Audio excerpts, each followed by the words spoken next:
Madam चालू करो। ये ओके, पी ग्रुप्स है ना, उसकी कॉमन इलेक्ट्रॉनिक कॉन्फ़िगरेशन आपको बताइए। 3s2 3p have vacant 3d orbital lying between the 3p and 4s level of energy।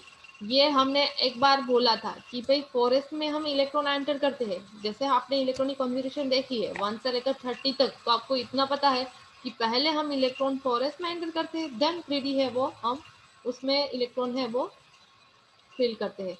ठीक है, और उसके बाद वाली हमने बात करी थी कि आपको 31 से लेकर जितना भी याद रहे, मैंने 60 तक बोला था, आप किसी ने ये प्रिंस से बोला था कि मैडम 50 तक हमें याद रह सकता है। ठीक है, उसकी इलेक्ट्रॉनिक कॉन्फ़िगरेशन हमने मैम पीछे डिस्टरबेंस आ रहा है।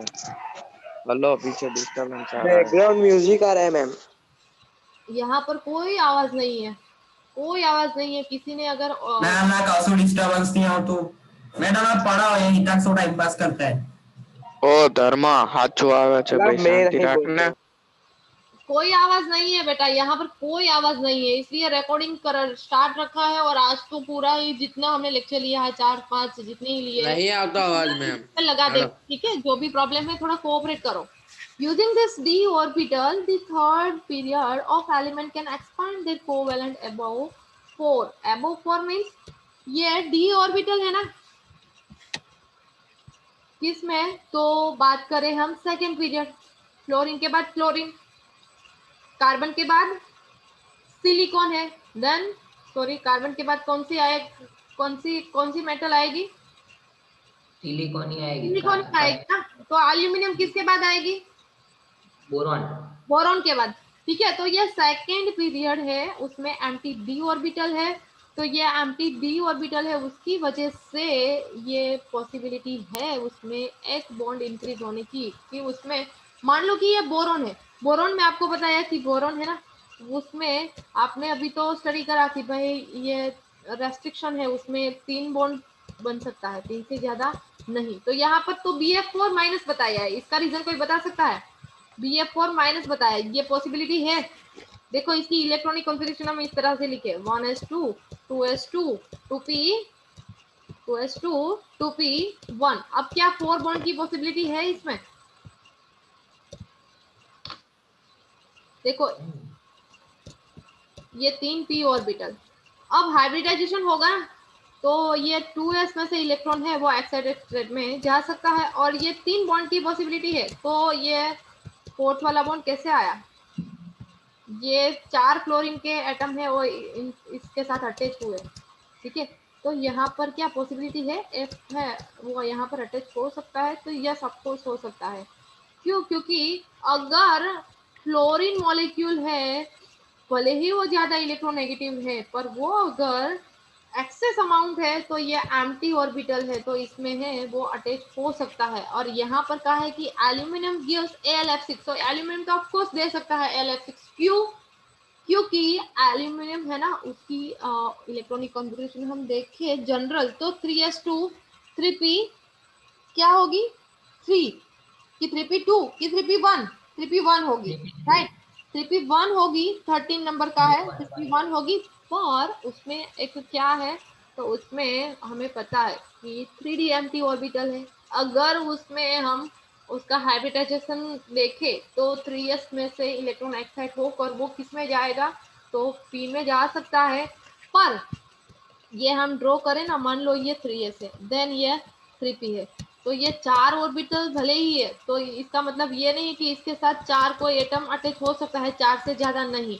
पर इसके साथ यहाँ एक d ऑर्बिटल भी है, वो एम्प्टी है।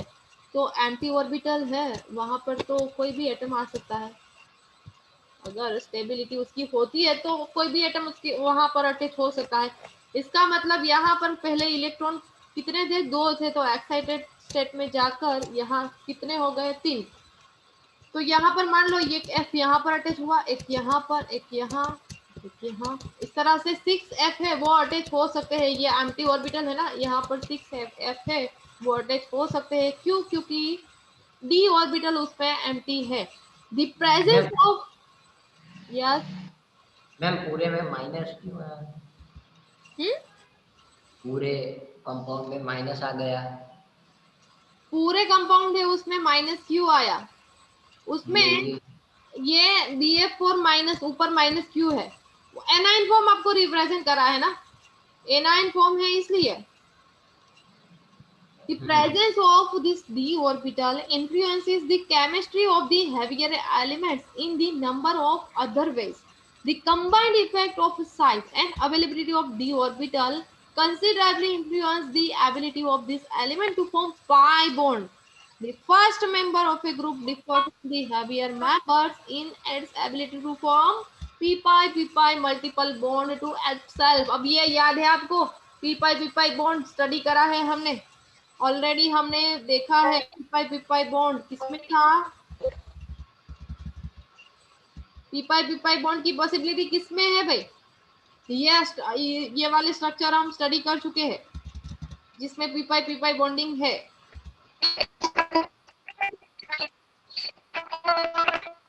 अनीश अपना आवाज कट रहा है रखो, मैम, आवाज कट रहा है मैम, दो मैम है। थोड़ी ऑफ रखो।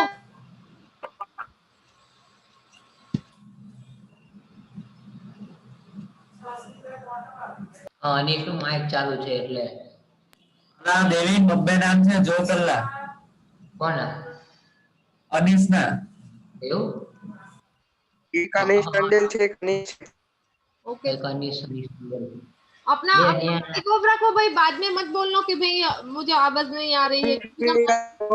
रिमूव कर दो। तो पी पाई बॉन्डिंग, ये कार्बन डबल बॉन्ड कार्बन, या तो C triple bond C, N double bond N, या तो N ट्रिपल बॉन्ड N, इसमें हमने देखा था। क्यों? क्योंकि p ऑर्बिटल उसमें है और उसमें अगर पाई बॉन्ड की पॉसिबिलिटी है तो पी पाई बॉन्ड बन सकता है into second row element. Second row means carbon oxygen या तो carbon nitrogen, means different atom एक दूसरे के साथ अटैच हो तो उसमें भी पी पाई बॉन्ड की पॉसिबिलिटी है। और पी पाई के अलावा डी पाई बॉन्ड की भी पॉसिबिलिटी है। डी पाई क्यों? तो अगर डी ऑर्बिटल अवेलेबल है, ठीक है, और डी ऑर्बिटल में हम हाइब्रिडाइजेशन की बात करें और उसमें अगर डबल बॉन्ड की पॉसिबिलिटी है तो ऑफ कोर्स उसमें भी ये पाई बॉन्डिंग हो सकती है डी पी पाई। मान लो कि कोई डी ऑर्बिटल वाला एटम है, सेंट्रल एटम, ठीक है, उसके साथ जिसमें डी ऑर्बिटल है वो एक्साइटेड स्टेट में है, हाइब्रिडाइजेशन फॉर्म में है, और वो पी ऑर्बिटल के साथ मींस कोई दूसरा एटम जिसकी पी ऑर्बिटल के साथ अटैच होगा और पाई बॉन्ड बनाता है तो उसको हम बोलते हैं डी पी पाई बॉन्डिंग। जो बॉन्डिंग बनाता है उसको क्या बोलते हैं? D P pi bonding. को ये किसमें पॉसिबिलिटी है? तो पी ब्लॉक एलिमेंट्स में ही पॉसिबिलिटी है। और हैवियर एलिमेंट इसका मतलब क्या है कि यह सेकंड पीरियड है, उसमें तो क्या है भाई, क्लोरीन है, वो हैवियर होगा थोड़ा, ठीक है, उसमें डी ऑर्बिटल है। ये धर्व राठौड़ कौन है? धर्व राठौड़ मैडम वो अपनी स्कूल में, हमारे स्कूल में नहीं है, नहीं है ना? निकल गया है। धर्व था, मुझे याद है धर्व था। हाँ भाई, किसी को ये हमारा आईडी मत देना, ठीक है। कोई स्टूडेंट ऐसे एंटर हो गए तो उसको एंटर करने की परमिशन है नहीं मैनेजमेंट तरफ से।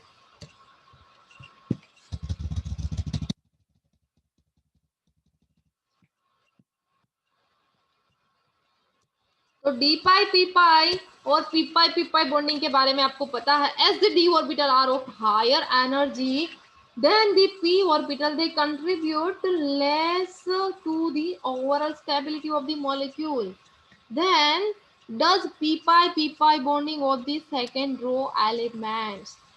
However, the coordination number in species of heavier element may be higher than for first element in the same oxidation state. For example, +5 oxidation state both nitrogen and phosphorus.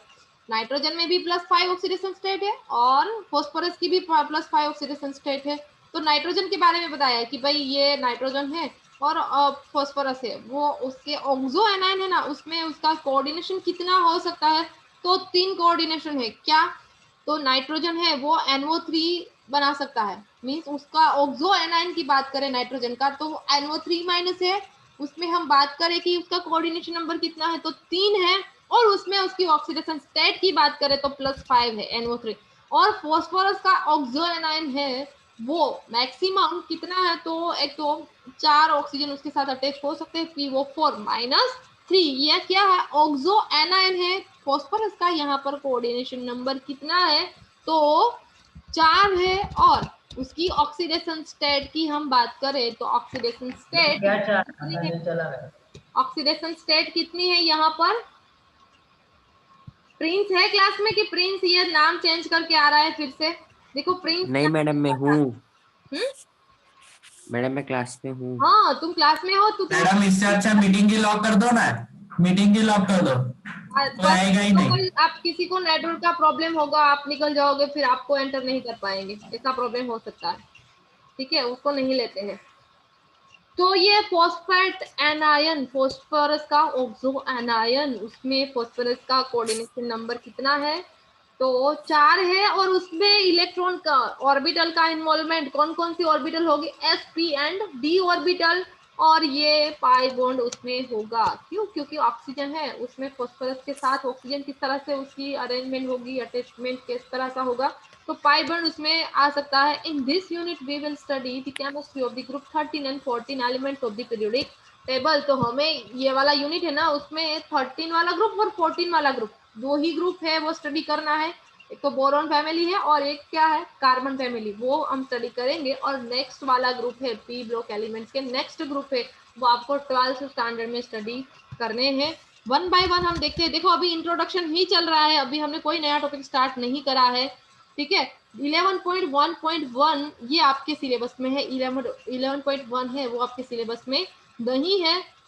देखते हैं, this group element shows a wide variations in properties. Boron is typically non metal, boron है वो non metallic character में है। और aluminium is metal but shows many chemical similarity to boron, and gallium, indium, thallium and nihonium are almost exclusively metallic in character. बाकी की जो बाकी के एलिमेंट्स है वो वो उसका कैरेक्टर है वो मेटालिक टाइप का होगा। Boron is a fairly rare element, mainly occurs as orthoboric acids H3BO3 or borax Na2B4O7 into 10H2O, carnite Na2B4O7 into 4H2O। तो बोरोन जनरली इसमें प्रेजेंट हो सकता है, बोरेक्स में, ऑर्थोबोरिक एसिड में, या तो कर्नाइट। तो in India borax occur in Puga valley Ladakh and Sambhar lake Rajasthan, इसमें ये इसकी अवेलेबिलिटी है बोरोन की। कहाँ से मिलता है, तो बोरेक्स है वो हमें एक तो लद्दाख में से मिलता है और एक राजस्थान में से मिलता है। The abundance of the boron in earth crust is less than, कितनी उसमें अबेंडेंस मींस पॉसिबिलिटी कितनी है मिलने की, तो less than 0.0001% by mass. There are two isotope forms of boron, B10 and B11। देखो ये मोस्ट इंपॉर्टेंट है। जैसे आपको पता है कि कार्बन है ना वो एग्जिस्ट करता है C612 और C613 और C614। तो सेम ये दीप करके अभी आया है, अब ये कौन है होगा, ठीक होगा। ठीक होगा। मैडम मैं जेनिस होगा, वो ही चला गया, बाकी सब है। अच्छा दीप, લાવો એમ તો કોઈનું કોઈ दीप, दीप अपना कैमरा ऑन करो दीप।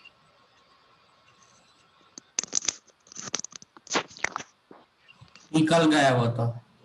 ભાઈ ગાંડુ આવું કોઈનું નામ ના લેવાય કે હશે ના હશે તું નહીં હોય તો પછી અમે તારું નામ દઈશું બોલ ओके भाई, बोलना नहीं है आपको। हाँ, એમ ठीक है। આંધ્રા નામ ના લઈશ કઈ विवेक देखो बोरोन શું के, છે આ નથી એટલે આ જ હશે એવું થોડી હોય ગમે એનું નામ લે कौन है? आप म्यूट रहो, आपको म्यूट ही रहना है। ध्यान देना यहाँ पर, मैं इसमें से क्वेश्चन पूछूंगी, बाद में ये मत पूछना कि मैडम ये नहीं समझ में आया।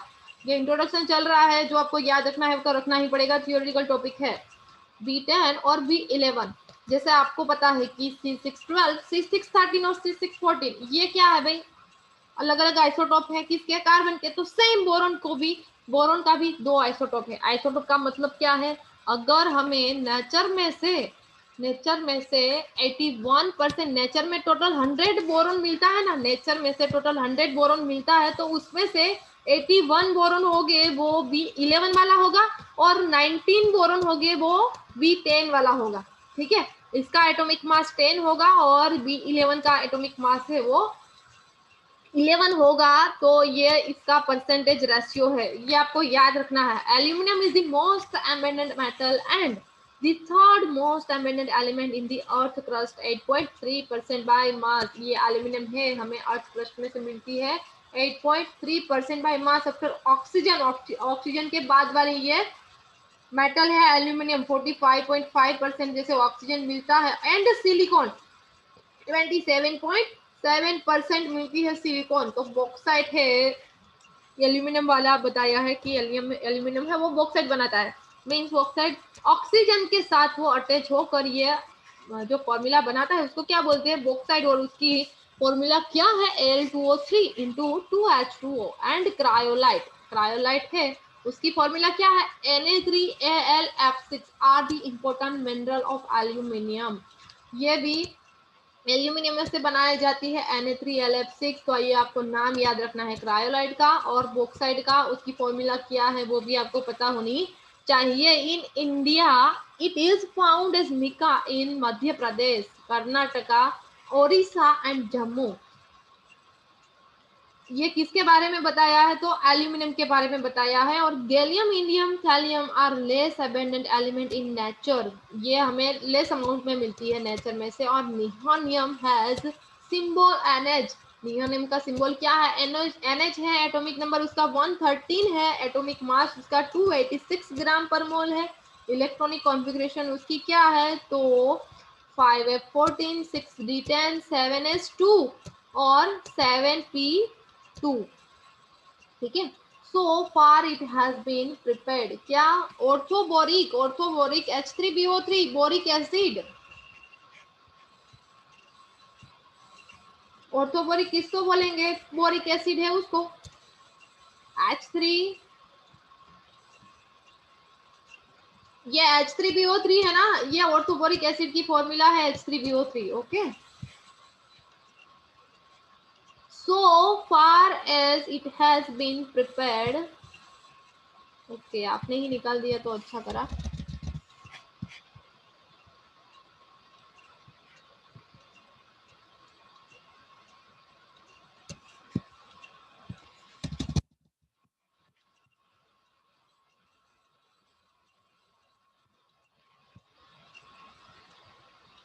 इसमें ये प्रॉब्लम एक रहेगी। So far it has been prepared in a small amount and half life of its most stable। Property आएगी, don't worry about it. Okay, इसके बारे में हमें स्टडी करना है।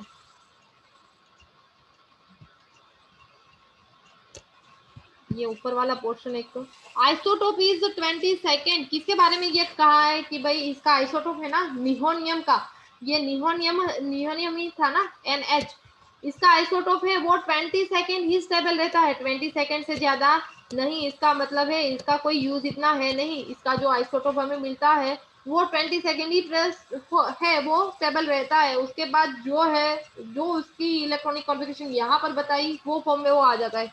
Due to this reason it's chemistry has not been established, उसकी chemistry है ये रीजन से वो एस्टेब्लिश हमने नहीं करी है। Nihonium is a synthetically prepared radioactive element, ये एक रेडियो एक्टिव एलिमेंट है, लैब में बनाया जाता है।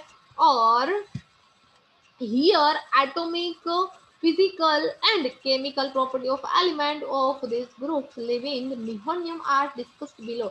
नियोनियम के अलावा p ब्लॉक एलिमेंट्स की यहाँ पर प्रॉपर्टी है वो रिप्रेजेंट करी है, जैसे हमने स्टडी करा था s ब्लॉक एलिमेंट के लिए सेम है। हम यहाँ पर क्या स्टडी कर रहे हैं, तो p ब्लॉक एलिमेंट के लिए फर्स्ट क्या है, electronic configuration, general electronic configuration क्या आएगी, तो नियोनियम को हमें नहीं लेना है। उसके बाद वाले, उसके आगे वाले सारे एलिमेंट्स है उसके बारे में हम स्टडी करेंगे। और किसके बारे में, तो अभी हम स्टडी कर रहे हैं, तो अभी तो हम 13 ग्रुप वाला जो ग्रुप 13 ग्रुप है उसके बारे में स्टडी कर रहे हैं। तो उसकी electronic configuration, general electronic configuration क्या रहेगी वो हमें देखना है। और एक ये ठीक से नहीं चल रहा है ऊपर नीचे, Okay. The outer electronic configuration of this element is ns2 and p1. A close look at the electronic configuration suggests that while boron and aluminum have noble gas core, ये बोरॉन और एल्यूमिनियम के बारे में बताया कि ये noble gas core है। इसका मतलब ये है कि नोबल गैस एलिमेंट बनने के लिए उसमें इलेक्ट्रॉन की कमी है, नोबल गैस कोर। और अभी कोई वर्ड यूज करते हैं नोबल गैस प्लस, इसका मतलब है नोबल गैस इलेक्ट्रॉनिक कॉन्फ़िगरेशन के बाद भी उसके पास इलेक्ट्रॉन है, मीन्स नियोन है। हम मैग्नीशियम की बात करें, वो तो एस ब्लॉक में है, पर हम मैग्नीशियम की बात करें तो मैग्नीशियम है वो नोबल गैस प्लस कहलाता है। क्यों? क्योंकि नियोन के बाद उसके पास 2 इलेक्ट्रॉन है। वो इलेक्ट्रॉनिक कन्फर्मेशन आपको याद होगी। आर्गन के बाद हम पोटेशियम की बात करें तो पोटेशियम है और नोबल गैस प्लस है। क्यों नोबल गैस प्लस है? क्योंकि उसमें इसकी इलेक्ट्रॉनिक कॉन्फ़िगरेशन क्या है, तो आर्गन मीन्स 3p6 उसमें फुल्ली फिल्ड p ऑर्बिटल है, देन उसमें एक इलेक्ट्रॉन हम एंटर करते हैं 4s में, इसका मतलब है वो नोबल गैस प्लस वाले एलिमेंट्स है। यहाँ पर आपको 1 बाय 1 बताया है किसके बारे में, तो बोरॉन फैमिली के बारे में। बोरॉन के बाद एल्यूमिनियम है, तो वो दोनों नोबल गैस कोर एलिमेंट्स है, उसमें इलेक्ट्रॉन की कमी है, वो नोबल गैस जैसी इलेक्ट्रॉनिक कॉन्फ़िगरेशन बनाना चाहेगा। और gallium and indium have noble gas plus बेंस कहा है कि 10d इलेक्ट्रॉन, नोबल गैस के बाद ये 10 इलेक्ट्रॉन है उसके पास। Thallium has noble gas plus 14f electrons. अब p के अलावा कोई भी ऑर्बिटल में इलेक्ट्रॉन एंटर होता है, अभी हम p ब्लॉक के बारे में स्टडी कर रहे हैं, तो नोबल गैस प्लस मीन्स उसके बाद अगर d ऑर्बिटल में इलेक्ट्रॉन है या तो f ऑर्बिटल में इलेक्ट्रॉन है तो हम उसको बोल सकते हैं कि ये नोबल गैस plus electron है। Thus the electronic structure of this element are more complex than for the first two group of element discussed in unit 10। अब कहा है कि भाई इसका हमें कोई कॉमन इलेक्ट्रॉनिक कॉन्फ़िगरेशन बतानी है। क्यों? क्योंकि उसमें अगर बीच में ये d ऑर्बिटल आती है और 4f और 14f और इलेक्ट्रॉन भी सॉरी 4f ऑर्बिटल भी आती है, तो ये कॉमन हमें इलेक्ट्रॉनिक कॉन्फ़िगरेशन उसके लिए रिप्रेजेंट करनी है तो थोड़ा डिफिकल्ट रहेगा। क्यों? क्योंकि हमें पता है कि बोरॉन में कोई f ऑर्बिटल नहीं आती, एल्यूमिनियम में कोई f ऑर्बिटल नहीं आती, उसमें d ऑर्बिटल आती है। अगर आपने इलेक्ट्रॉनिक कॉन्फ़िगरेशन स्टडी करी है, आपने याद रखी है, तो आपको डायरेक्ट कभी लाइट होगी कि यस इसमें नहीं आती है, थर्ड पीरियड में नहीं आती, थर्ड पीरियड में क्या आती है, d ऑर्बिटल आती है, फोर्थ पीरियड में 4f ऑर्बिटल आएगी, फिफ्थ पीरियड में 4f ऑर्बिटल आएगी। और किसमें इलेक्ट्रॉन एंटर होता है, किसमें नहीं होता है, किसमें f ऑर्बिटल एम्प्टी रहती है, वो सारा आपको पता चलेगा, पर पहले आपको याद रखना पड़ेगा। तो ये जस्ट आपको बता दिया है कि भाई एक में d ऑर्बिटल है, एक में f ऑर्बिटल है, ये नोबल गैस प्लस वाले एलिमेंट्स में, इसलिए इसकी कोई जनरल इलेक्ट्रॉनिक कॉन्फ़िगरेशन हमें बतानी है तो वो थोड़ा कॉम्प्लेक्स रहेगा। क्यों? क्योंकि हम कोई कॉमन इलेक्ट्रॉनिक कॉन्फ़िगरेशन नहीं बता सकते। क्यों? क्योंकि बोरॉन में कोई f ऑर्बिटल नहीं आती, अगर f आती होती तो हम लिखते 4f0 समथिंग कुछ लिखते, पर 4f ऑर्बिटल ही नहीं आती तो क्या करते, तो क्या करें, तो जनरल फॉर्म में हम बस इतना बता सकते हैं कि भाई पीछे वाली ऑर्बिटल उसकी क्या है, ns2 and p1, ये हम बता सकते हैं, पर बीच वाली ऑर्बिटल है ना वो नहीं बता सकते, तो ये थोड़ा कॉम्प्लेक्स है। Then for the first two group है, उसमें क्या कहा था कि भाई फर्स्ट ग्रुप है एस ब्लॉक एलिमेंट वाला अल्कलाइन ग्रुप है, उसमें क्या कहा था ns1। अल्कलाइन अर्थ मेटल के लिए क्या कहा था ns2, जनरल फॉर्म बता दिया था। यहाँ पर क्या है, p वाला है, p में इलेक्ट्रॉन एंटर होगा लास्ट में, तो ये जनरल फॉर्म हम बता सकते हैं। This difference in electronic structure effect the other property and consequently the chemistry of all the elements of this group. अब ये डिफरेंस है ना, f ऑर्बिटल में इलेक्ट्रॉन एंटर होता है, d में बीच में इलेक्ट्रॉन एंटर होता है, means d orbital fully filled हो जाती है, उसके बाद f में एंटर होगा। तो इसके बारे में हमें स्टडी करनी है कि ये ना मोस्ट इंपॉर्टेंट प्रॉपर्टी है। अभी आपने ये स्टडी करा है कि भाई आप टॉप टू बॉटम जाते हो तो साइज इंक्रीज होती है, पर आपको पता चलेगा एक्सेप्शनल केस के बारे में कि कोई ऐसा एलिमेंट भी है जिसकी साइज है ना वो ज्यादा होनी चाहिए पर उसकी कम है, वो क्यों है वो भी आपको पता चलेगा। एक्सेप्शनल केस होगा तो वो आपको याद रखना है और उसका रीजन भी हम आपको बता देंगे कि क्यों उसकी साइज है, ओरिजिनल साइज उसकी ज्यादा होनी चाहिए। हमने स्टडी तो ये करा है कि टॉप टू बॉटम हम जाते हैं तो साइज कंटिन्यूसली इंक्रीज होगी, पर यहाँ पर इंक्रीज नहीं होती है। क्यों नहीं होती है, इसका रीजन भी स्पेसिफिक होगा। तो ये मेन रीजन है कि बीच में एफ ऑर्बिटल आती है, डी इलेक्ट्रॉन्स आते हैं, तो उसकी वजह से ये जितना लेयर बनना चाहिए उतना नहीं बनता। देखते हैं वो एग्जांपल हम। एटोम क्या कहा है, एटॉमिक रेडियस। यस, यहाँ पर भी यहाँ पर ही है जो हम बात कर रहे हैं, ये electronic configuration then atomic radius.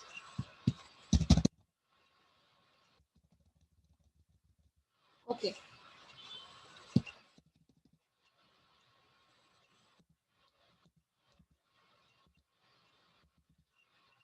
Time time अब ओके चलो, ये एटॉमिक रेडियस यहाँ तक रखते हैं।